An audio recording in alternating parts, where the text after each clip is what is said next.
বিশ্বাসে মিলায় বস্তু, তর্কে বহুদূর। ইংরেজি গ্রামার পারি না, সমস্যা হয় প্রচুর। কথা দিচ্ছি তোমার প্রত্যেকটি সমস্যাকে দূর করব আজকের ভিডিওতে। যে ক্লাসটা হতে চলেছে সেটা হলো কি, যে গ্রামার অ্যান্ড ভোকাবুলারি। গ্রামার বিষয়টা এলেই আমাদের মধ্যে একটু সংকোচ বোধ হয়, একটু জটিলতা কাজ করে, যে স্যার গ্রামার পারি না, এটা পারি না, ওইভাবে উত্তর লিখতে পারি না, সমাধান করতে পারি না, সমস্যা হয়। ভোকাবুলারি বিষয়টা কিরকম, বিভিন্ন শব্দের অদল বদল, সেখানে বিভিন্ন শব্দের সঙ্গে পরিচিতি হওয়া। তাই গ্রামারটাকে আয়ত্ত করতে গেলে শব্দকেও আয়ত্ত করতে হবে। তারপর গ্রামারের প্রত্যেকটা খুঁটিনাটি বিষয়কে নিজের মাথার মধ্যে জায়গা দিতে হবে। দেখে নিই আজকের ক্লাসটা, গ্রামার অ্যান্ড ভোকাবুলারি। যেখানে রয়েছে কি, right correct form of verbs. Correct form of verbs, এই যে বিষয়টা আছে গ্রামাটিক্যাল পোর্শনে, এই ভার্ব মূলত সাবজেক্টের উপর ডিপেন্ড করা হয়। কার উপর? সাবজেক্টের উপর। এখানে একটা এগ্রিমেন্ট কাজ করে। সাবজেক্ট যদি হয় সিঙ্গুলার, তাহলে ভার্বটাও হবে কিন্তু সিঙ্গুলার। সাবজেক্ট সিঙ্গুলার নাম্বার থাকলে ভার্বটাও সিঙ্গুলার নাম্বারে রাখতে হয়। সাবজেক্ট যদি হয় প্লুরাল, তাহলে ভার্বটাও কিন্তু প্লুরাল। এখানে সাবজেক্টটা যদি হয়ে যায় প্লুরাল, আর ভার্বটা তখন করতে হয় কি, PLURAL। এই অদল বদলটা ঠিক রাখতে হয়। সাবজেক্ট সিঙ্গুলার, তার মানে ভার্বও সিঙ্গুলার। সাবজেক্টটা প্লুরাল, তার মানে ভার্বটাও হয়ে যায় প্লুরাল। এরপর মাথার মধ্যে প্রশ্ন আসে যে ভার্বটা বসাবো কি করে। এই ভার্বটা বসাতে গেলে যে কোশ্চেনটা আমাকে দেওয়া হয়েছে, সেই কোশ্চেনটা দেখতে হয় গল্পের আকারে আছে, নাকি টুকরো টুকরো আলাদা আলাদা ধারণা প্রকাশ করা আছে। বিষয়টা বুঝতে পারলাম না তো? ধরো, রাম একটি ভালো ছেলে, রাম প্রতিদিন স্কুলে যায়, রাম ইংরেজি ভালো পারে। এটা রাম সম্পর্কে কিছু কথা একই ধারাতে গেল। কিন্তু আমি যদি বলি যে প্রকৃতি হলো সবচেয়ে বড় সম্পদ, আমি আমার নিজস্ব বাড়িতে বসে আছি, বাবা মাঠে চাষ করতে গেছে, এখানে কিন্তু কিন্তু গল্পটা একই ধারাতে হলো কি, তিনটি আলাদা আলাদা বাক্য। এই জন্য বলছি যে যে কোশ্চেনটা আমাকে ভার্ব ফর্ম বসানোর জন্য দেওয়া আছে, সেটা আমাকে দেখে বুঝতে হবে যে রেশিওটা যেটা যাচ্ছে, ধারাটা অর্থের দিক থেকে, সেটা একটা গল্পের মতো করে বোঝাচ্ছে, না তিনটা আলাদা আলাদা বাক্য আছে। দেখো, গ্রামারের ক্ষেত্রে যেটা পরীক্ষায় পড়ে, তিনটার বেশি বাক্য আমাকে শূন্যস্থান পূরণ করতে হয় না ভার্বের দিক থেকে। তাহলে তিনটাই বলছি, ওই জন্য তিনটা বাক্য আলাদা আলাদা আছে, নাকি গল্পটা একই গল্প প্রকাশ করছে, এটা বুঝতে হয়। তারপর দেখতে হয় যে সেটা কোন সময়ের কথা বলছে। সেটা কি বর্তমান, নাকি অতীত, নাকি ভবিষ্যৎ। ভবিষ্যৎ। টেন্স ছাড়া কিন্তু ইংরেজি গ্রামার শেখা যায় না। তাহলে টেন্সটা একটু ভালো করে মাথার মধ্যে বসাতে হয়। তাহলে বর্তমান কালের কথা বলছে, নাকি অতীত কালের কথা বলছে, নাকি ভবিষ্যৎ কালের কথা বলছে, এটা আমাকে বাক্যের বাকি শব্দগুলো পড়ে পড়ে বুঝতে হবে। তারপর দেখতে হচ্ছে, যদি বর্তমান টেন্সটা খুঁজে পাই, তাহলে সেটাতে দেখতে হচ্ছে বর্তমানের কোন ভাগটাকে বলা আছে। কারণ টেন্সের চারটা ভাগ, টেন্সের মানে প্রত্যেকটা টেন্সের চারটা ভাগ। যেমন যদি বর্তমান কালের বলি প্রেজেন্ট টেন্সের দিক থেকে, তাহলে present indefinite, present continuous, present perfect, আর প্রেজেন্ট পারফেক্ট কন্টিনিউয়াস। ঠিক তেমনি পাস্টেরও রয়েছে past indefinite, past continuous, past perfect continuous. ফিউচারেরও same, future indefinite, future continuous, future perfect আর ফিউচার পারফেক্ট কন্টিনিউয়াস। এগুলো আমাকে দেখতে হচ্ছে। তাহলে টেন্সের ব্যাপারটা গেল। এরপর আরেকটা জিনিস মনে রাখতে হচ্ছে, এই যে সেন্টেন্সটা দেওয়া আছে, সেন্টেন্স, যে সেন্টেন্সে আমি শূন্যস্থানটা পূরণ করছি ভার্বের সঠিক রূপ দিয়ে, সেই সেন্টেন্সটা সিম্পল নাকি কমপ্লেক্স নাকি কম্পাউন্ড, এটাও দেখতে হয়। সিম্পল সেন্টেন্স নাকি কমপ্লেক্স সেন্টেন্স নাকি কম্পাউন্ড সেন্টেন্স। কেন বলছি, যদি ধরো বাক্যটা সিম্পল সেন্টেন্সে রইল, তাহলে সেই সিম্পল সেন্টেন্সে ভার্ব কটা থাকবে? একটাই। সিম্পল সেন্টেন্সে ভার্ব থাকে একটা। কমপ্লেক্স সেন্টেন্সে ভার্ব আমরা দুইয়ের অধিক পেতে পারি, কারণ একটা প্রিন্সিপাল ক্লজের ভার্ব, তারপরে সাবঅর্ডিনেট ক্লজের ভার্ব পাবো। কম্পাউন্ড সেন্টেন্সও দুটি ভার্ব পাবো, দুটো সাধারণ বাক্যাংশ কনজাংশন দ্বারা যোগ থাকে, তাই দুটি ভার্ব আমরা পাবো। এক্ষেত্রে মনে রাখি, যদি ধরো একটা সেন্টেন্সে আমি কাজ করা শব্দ ভার্বটাকে দেখতে পাচ্ছি, তারপরেও শূন্যস্থান দেওয়া আছে, তখন আমাকে মনে রাখতে হবে যে একটা বাক্যের মধ্যে সেই বাক্যটা সিম্পল সেন্টেন্স, সেই সিম্পল সেন্টেন্সে একটার বেশি ভার্ব বসানো যায় না। তখন আমাকে সেই ভার্বটাকে অন্য রূপে বসাতে হবে, নাউন রূপে বা পার্টিসিপল অ্যাডজেক্টিভ বা পার্টিসিপল রূপে আমাকে বসাতে হবে। এবার বাক্যে চলে আসি বিষয়টাকে নিয়ে, যে after he finished dash it. কিছু কিছু বিরাম চিহ্নকেও লক্ষ্য করবে, comma, full stop, hyphen, semicolon, colon, এগুলো দেখতে হয়। এখানে কমা চিহ্নটাকে পেয়েছি, তাহলে after he finished dash it, কি বুঝতে পারছি?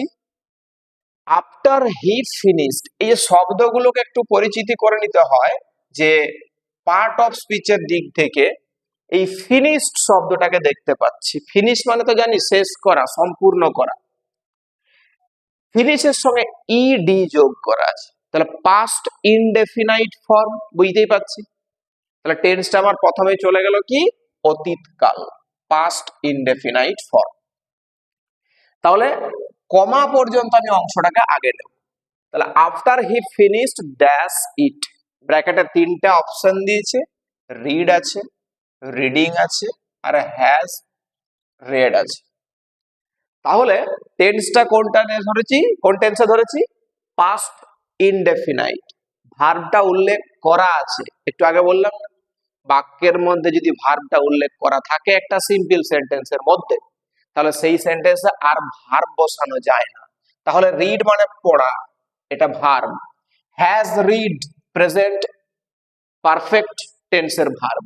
তাহলে এই রিডিং বলে একটা অপশন আমি এখানে দেখতে পাচ্ছি, রিডিংটা হচ্ছে আমার কাছে উত্তর। কেন রিডিং হলো না, একটা ভার্বের পরে পরে আর ভার্ব যোগ হতে পারে না সিম্পল সেন্টেন্সে, সেটাকে নাউন করতে হয় বা পার্টিসিপল করতে হয়। তাহলে রিড প্লাস আইএনজি রিডিং, শূন্যস্থানে বসে গেল রিডিং শব্দটা। এক নাম্বার কমপ্লিট। নেক্সট পোরশনটা কি, এই পোরশনটা ছেড়ে দিই।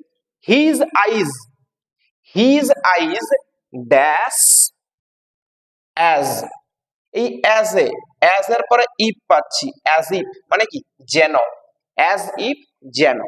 তাহলে এই অংশটা আরো একটা অংশের মধ্যে পড়ছে।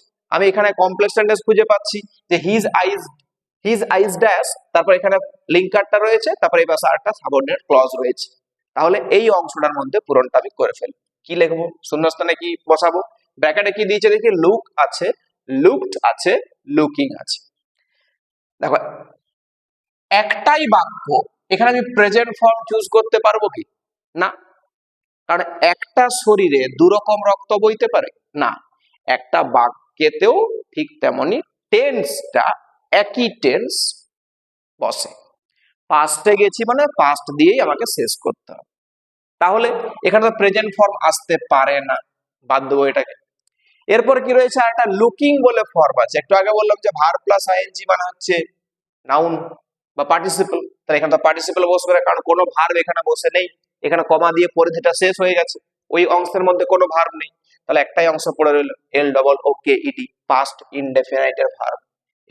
LOOKED, looked, as if, যেন, হি ড্যাশ, হি ড্যাশ। এখানে ক্রাই যদি আমি করতে যাই, ধরো সাপোজ বুদ্ধি খাটাই, প্রেজেন্ট টেন্সে আমি ক্রাই করে দিতে পারতাম যদি সাবজেক্টটা আমার থার্ড পারসন সিঙ্গুলার না হয়ে প্লুরাল হতো। এখানে থার্ড পারসন সিঙ্গুলার নাম্বারে সাবজেক্টটা আছে, তাহলে ক্রাই ফরম্যাটটা আমার কাজে লাগবে, আমি বুদ্ধি খাটিয়ে করছি না, এখানে লাগছে না। তাহলে উইল ক্রাই, কাঁদবে, টেন্সটা কি ঘুরে যাবে? না, এই অংশটাও হবে না। তাহলে বাক্যের বাকি অংশের সঙ্গে সমাধানটা করি কি, আফটার হি ফিনিশড রিডিং, এবার ভার্বটা পেয়ে গেছি, বাক্যটা বলতে পারবো মিনিংটা। After he finished reading it, তিনি এটা পড়া শেষ করার পর, হিজ আইজ লুকড, তার চোখগুলো দেখে মনে হয়েছিল, অ্যাজ ইফ, যেন, তিনি কাঁদছিলেন। অতীতকালের দুটি কাজের মধ্যে যে কাজটি আগে ঘটেছিল এবং কিছুক্ষণ পর্যন্ত চলেছিল তাকে আমরা বলি পাস্ট পারফেক্ট কন্টিনিউয়াস। তাহলে ফর্মটা আমার কি পড়ে রইল? Had been crying. এটাই হয়ে গেল আমার সঠিক উত্তর। এইভাবে ভার্বটা দিয়ে শূন্যস্থান পূরণ করতে হয়। নেক্সট পার্টে আসি, ডু অ্যাজ ডাইরেক্টেড। কি বলেছে এর দাগে? Fill in the blanks with articles and prepositions. Fill in the blanks with articles and prepositions. He is quite interested dash music, but his father is fond dash games and sports, so there is often dash dispute between them. Article কটা আছে? খুবই সহজ জিনিস, ছোটবেলা থেকে শিখে আসছি, A N R T H E. প্রিপোজিশনের তো কোন রকম পরিধি নাই, অনেক কিছু রয়েছে, ইন আছে, অন আছে, অ্যাট আছে, ওভার আছে, বাই আছে, বিসাইড আছে, আন্ডার আছে, বিলো আছে, আপ, অ্যাবাভ, অনেক রকম আছে। অর্থের উপর ডিপেন্ড করতে হয়। আর প্রিপোজিশন বসে কোথায়? নাউন অথবা প্রোনাউনের আগে। অর্থাৎ প্রিপোজিশনের যদি সংজ্ঞাটা দেখি তাহলে কি পাবো, যে নাউন বা প্রোনাউনের আগে যে শব্দ বসে বাক্যের অন্যান্য শব্দের সঙ্গে সম্পর্ক তৈরি করে তাকেই আমরা বলি প্রিপোজিশন। কথাটা ভাঙলে একটা বিষয় আসছে না, যে প্রিপোজিশন, প্রি মানে কি আগে, পজিশন মানে কি বসে, কার আগে বসে? নাউন বা প্রোনাউনের আগে। দেখি বাক্যে আসি, he is quite interested dash dash music. এই যে ইজ ইন্টারেস্টেড ড্যাশ মিউজিক, গানের প্রতি, ইন্টারেস্টেড উইথ মিউজিক, বাট এখানে যদি আমি টু করি, টুটাও কিন্তু ভুল নয়, ইন্টারেস্টেড টু, গানের প্রতি সে কিছুটা আগ্রহী, but his father is fond. একটা জিনিস মনে রাখবে, এটা সহজ বিষয়, যদি ফন্ড এর পরে প্রিপোজিশন যোগ করতে দেয় তাহলে চোখ বন্ধ করে আমি অফ লিখে দেব। ফন্ড অফ, পছন্দ করা, এটা জুড়ে কিন্তু একটা মিনিং হয়, ফন্ড অফ, অ্যাপ্রোপ্রিয়েট প্রিপোজিশন, পছন্দ করা। তাহলে his father is fond of games and sports, তার বাবা খেলাধুলো এগুলো পছন্দ করে। সুতরাং there is often dash dispute between them. Dispute মানে কি? বিতর্ক। এই দুজনের মধ্যে সর্বদা একটা বিতর্ক রয়ে যায়, একটা এ আর্টিকেল বসে, কারণ ডিসপিউটের ডিটা কি? কনসোনেন্ট, বেসিক্যালি কনসোনেন্টের আগে কি বসে? এ বসে। তাহলে কি হলো বাক্যটা? He is quite interested with বা to music, but his father is fond of games and sports, so there is often a dispute between them. Clear? Next part, b এর দাগের পার্টে কি আছে? প্রথম বাক্যটা আছে যে he sends across a call to his kindred. Class 10 এ এই দ্য ক্যাট বলে যে গল্পটা আছে সেখানে কিন্তু এই লাইনটা আমরা খুঁজে পাই। কি? he sends across a call to his kindred। কি বলেছে? Voice change. ভয়েস চেঞ্জ আমরা ইতিমধ্যে বাক্য ধরে ধরে প্রত্যেকটা নিয়ম ট্রান্সফার করে দেখেছি, প্রত্যেকটা নিয়ম আমরা শিখেছি, সেই নিয়মটাকে কাজে লাগাই। প্রথমে দেখতে হয় যে বাক্যটা কোন বাক্য, অ্যাসার্টিভ, ইম্পারেটিভ নাকি ইন্টারোগেটিভ। দেখে নি, সেন্ডস অ্যাক্রস হচ্ছে ডাক পাঠানো, ভার্ব। তাহলে বাক্যের মধ্যে ভার্বটা পেয়েছি, ভার্বটাকে কে দিয়ে প্রশ্ন করতে হয়, তাহলে সাবজেক্টটা পাওয়া যায়। তাহলে কে ডাক পাঠায়, সাবজেক্ট হিসাবে আমরা কি পাচ্ছি, হিটা পাচ্ছি সাবজেক্ট হিসাবে।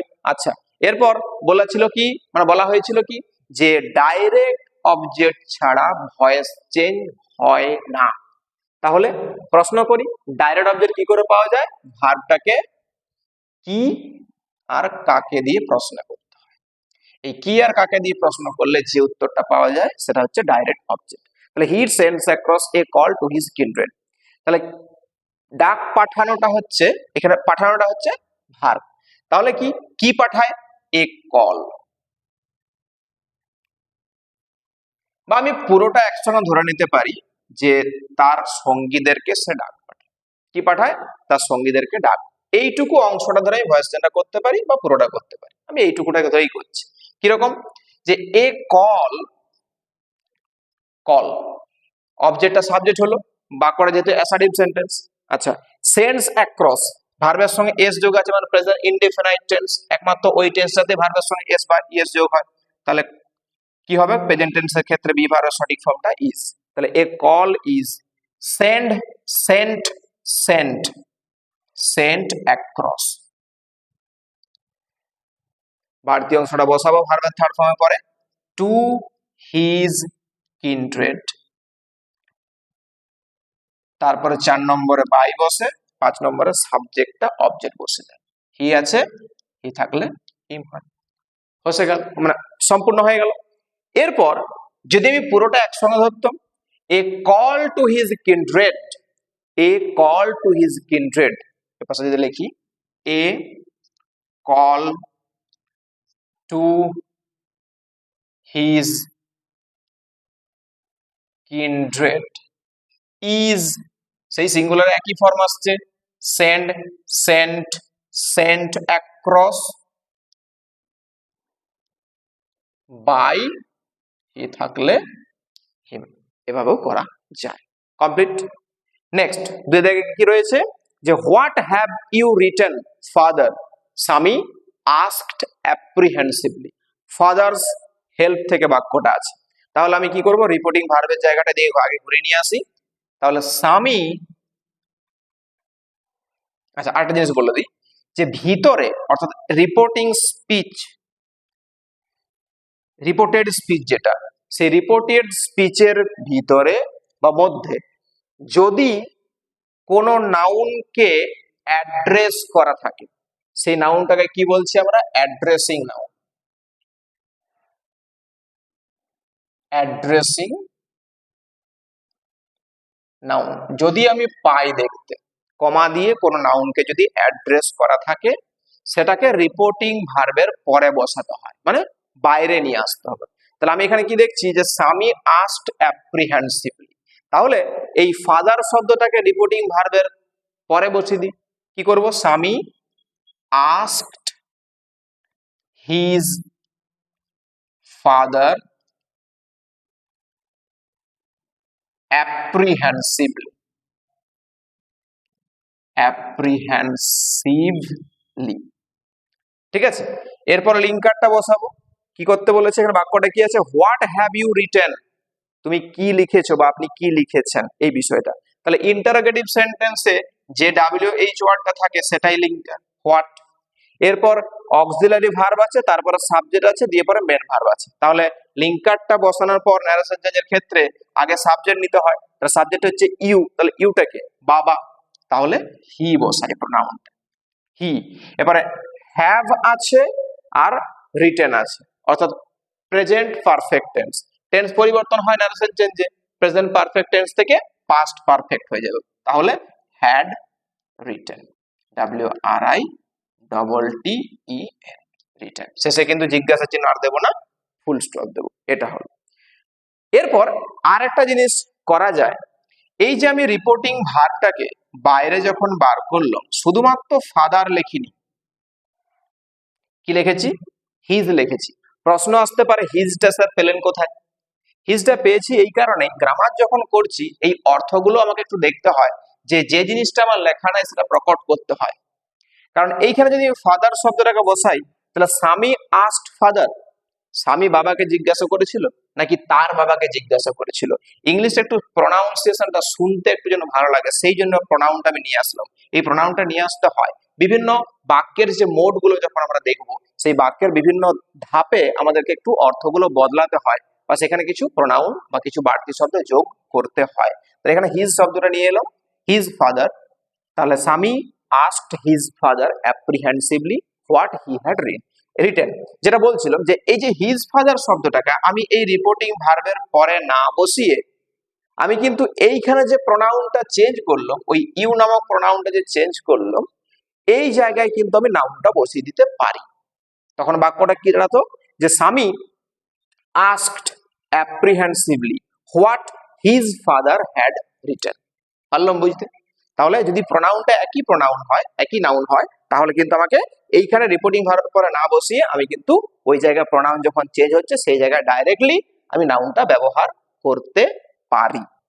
নেক্সট, লাস্ট কি রয়েছে? As soon as spring comes back we sail to our own dear island. যখনই বসন্ত আসে আমরা আমাদের সেই প্রিয় দ্বীপটাতে ফিরে চলে আসি। বুঝতে পারছি? আওয়ার রান অ্যাওয়ে কাইট থেকে বাক্যটা উদ্ধৃত। তাহলে নেগেটিভ কিছুদিন আগেই শিখলাম, বাক্যটাকে অ্যাফার্মেটিভ থেকে নেগেটিভ করার জন্য প্রয়োজনীয় তথ্য আমি এখানে পেয়ে গেছি। কি দেখতে পাচ্ছি? As soon as. নিয়মে বলা ছিল অ্যাজ সুন অ্যাজ এর পরিবর্তে no sooner had, no sooner had হয়ে গেল। এরপর মেন ভার্বটাকে পাস্ট পার্টিসিপেল করতে হয়। তাহলে নো সুনার হ্যাড স্প্রিং কাম কেম কাম, কমা চিহ্নটাকে তুলে দিয়ে কি করতে হয়? দেন করতে হয়, DHAN। তারপর বাক্যটা হুবহু লিখে দিতে হয়, back we sail to our own dear island. এটা আমি এভাবেও করতে পারি বাক্যটাকে অন্যভাবে, নো সুনার হ্যাড এর পরিবর্তে আমি নো সুনার ডিড ইউজ করতে পারি, নো সুনার ডিড স্প্রিং, তখন প্রেজেন্ট ফর্ম আসছে বাক্যটা, ভার্বটা সে একই, COME পাচ্ছি, সেই একই THAN বসাচ্ছি, দেন তারপর back we sail to our own dear island. এই গেল আমাদের আজকের ক্লাস, গ্রামার অ্যান্ড ভোকাবুলারি। পরবর্তী ক্লাসে আবার এরকম কিছু কোশ্চেন আমি নিয়ে আসবো। তোমরা চ্যানেলটা সাবস্ক্রাইব করে রাখবে, নোটিফিকেশন যে বেলটা আছে সেটা অন করে রাখবে, তাহলে ভিডিও আপলোড করার সাথে সাথে তোমাদের কাছে নোটিফিকেশন পৌঁছে যাবে। তোমরা ক্লাসগুলো দেখতে থাকো। গ্রামার সম্পর্কে কোনো জটিলতা আমি রাখতে দেব না, কথা দিলাম। Thank you.